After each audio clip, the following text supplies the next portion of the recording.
দক্ষিণ কোরিয়া ইস্যুতে সিউলে যখন বৈঠকে মার্কিন পররাষ্ট্রমন্ত্রী, তখনই যেন শক্তিমত্তার জানান দিতে মিসাইল উৎক্ষেপণ উত্তর কোরিয়ার।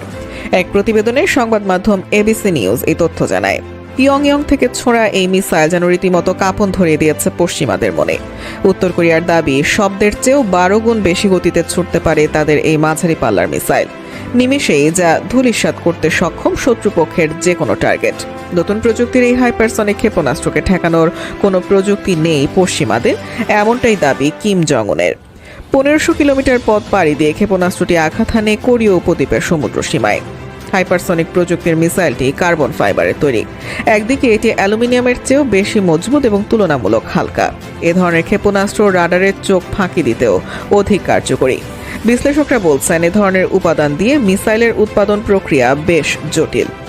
পারমাণবিক অস্ত্র বিশেষজ্ঞ অঙ্কিত পাণ্ডে বলেছেন, বেশ কয়েক বছর ধরেই উত্তর কোরিয়া ক্ষেপণাস্ত্র ব্যবহারের জন্য এ ধরনের উপাদান নিয়ে কাজ করছে। সাধারণত সক্ষমতা আর পেলোডের কার্যকারিতা বাড়াতে এই সব উপাদান ব্যবহার করা হয়ে থাকে, যা তার লক্ষ্যে আরও নির্ভুলভাবে পৌঁছাতে সাহায্য করে। তবে কিভাবে এমন প্রযুক্তির উদ্ভাবন করল পিয়ংইয়ং, তা নিয়ে চলছে চুলচেরা বিশ্লেষণ। সংশ্লিষ্টদের ধারণা, উত্তর কোরিয়াকে সহায়তা করে থাকতে পারে Russia. University of north Korean স্টাডিজের প্রেসিডেন্ট ইয়াং মোজিন বলেন, এই ক্ষেপণাস্ত্র এতটাই উদ্বেগজনক যে এই প্রযুক্তি বর্তমানে শুধু রাশিয়া, চীন এবং যুক্তরাষ্ট্রের কাছে রয়েছে।